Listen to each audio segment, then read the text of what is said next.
Agboville, chef-lieu de région de l'Agnébitiassa, dans le sud du pays. Korotumu Umukulsum Sawadogo est fille de paysan. Cette femme de 49 ans fabrique 24 produits à base de cacao. Le cacao a beaucoup d'usages. Si tout le monde, même dans les villages, on peut réfléchir, on peut mettre cacao dans tout, ça soigne. Je suis dedans, je connais. Nous avons été très en retard. Dès le bas âge, on connaissait depuis, même peut-être en 94, aujourd'hui, peut-être tout le cacao de Côte d'Ivoire allait être transformé. Depuis, Korotumu multiplie les expériences avec l'or brun.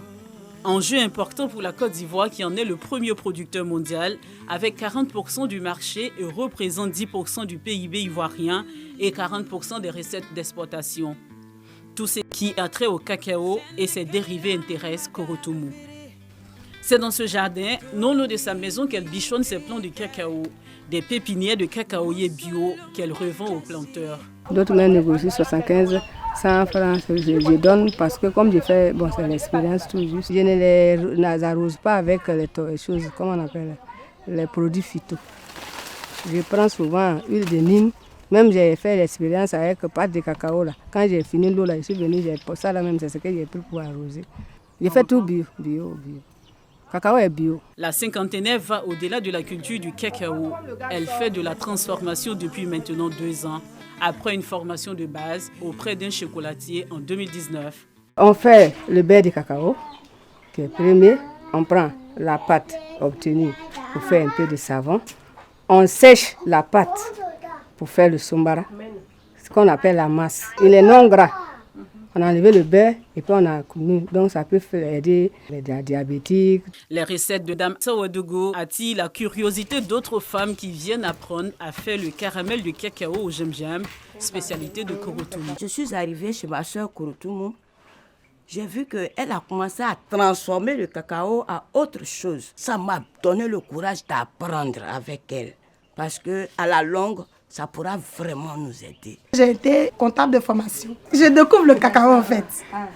Et franchement, j'aime. J'adore.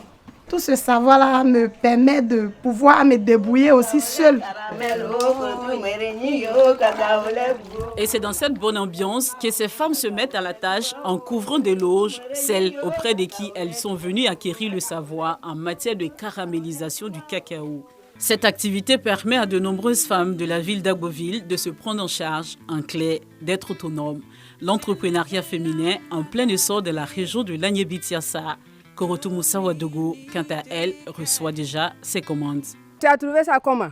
Mais savons. C'est super, j'adore. Actuellement, ma peau est douce. Merci beaucoup. Et quand j'ai fini, j'ai fait votre carton de savon de cacao là.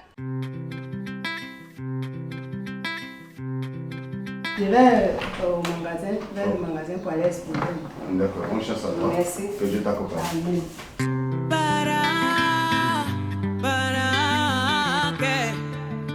Si tu pars pas, tu gagnes pas. Pour te lever, pas couiller. Si tu pars pas, tu gagnes pas. Beaucoup plus loin d'ici, à 100 km d'Agboville, à Kokoti-Kwamekro, village situé avant le barrage de Tabo, une centaine de femmes s'est lancée dans l'entrepreneuriat. Ces femmes, des danseuses à la base, ont ajouté une autre corde à leur arc en créant une association pour entreprendre. Il s'agit de l'association Akwaba. On ne voulait pas rester sur danse, c'est ça, on veut grandir. C'est là on a première fois on a épargné. Épargné là même, on a vu qu'il y a l'argent dedans. Avec le revenu de leurs prestations de danse et les cotisations des membres de l'association, elles ont mis en place le fonds AVEC, un fonds qui permet à ces femmes de se lancer dans l'élevage avec 50 têtes de moutons et quelques pintades. Chaque lundi, toute femme dépose une somme de 1 000 francs, mais la bas limite c'est 5 000. C'est selon les moyens de chacune d'entre nous. En fin d'année, on se regroupe et on fait le partage. J'occupe des moutons, association. Je peux avoir l'argent facilement pour payer mes enfants. Les danseuses de l'association Akwaba, toutes des productrices de cacao, veulent diversifier les sources de revenus. Sur conseil de Beugre Kwadio, PCA de la coopérative ETC, ce matin, elles prennent part à un appel à projet initié par le GIZ, Agence de coopération internationale allemande pour le développement. Ils viennent nous appuyer et que c'est à la COP de s'organiser pour pouvoir faire. On va soutenir les dames, leurs responsables, à pouvoir trouver des partenaires, des clients et de pouvoir enlever tout ce qui sera produit par ces dames-là. Nous laissons ces femmes à leur activité et nous nous rendons de l'autre côté du barrage de Tabo, toujours dans le sud du pays, où les femmes des villages de Kotiessou et Ndenou s'activent tous les mardis nuit pour convoyer la banane plantée à Abidjan. Ça, au village ici, c'est 4 à 1000 francs. Et quand on fait les calculs, on voit que si chaque régime, on peut avoir au moins 250. Ça, avec les 250 là, on essaie de faire les va-et-vient. Ça me rapporte beaucoup. Si il y a le moment où ça tombe bien, où Banama, si tu as eu un peu arrivé là-bas, tu trouves pour toi un peu. C'est à Dame Kwadio de faire le tour des points de ramassage des différents villages pour négocier le coût de transport avec les vendeuses de bananes.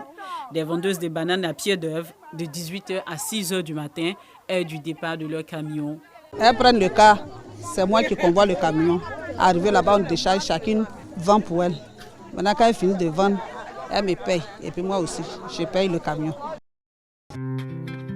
C'est à Abidjan, la capitale économique, destination des bananes des femmes de Kotiessou et Ndenou, que l'on enregistre le plus fort taux des femmes entrepreneurs les mieux organisées.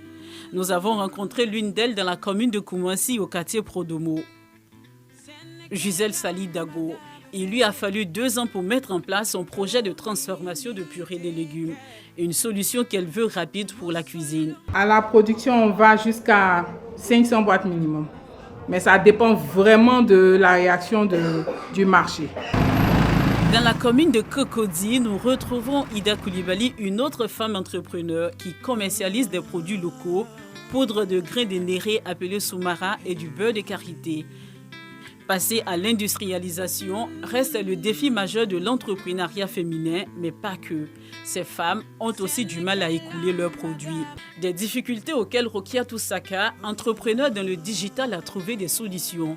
Depuis 12 ans, elle crée des sites internet et des applications afin de permettre aux entrepreneurs de vendre leurs produits en ligne.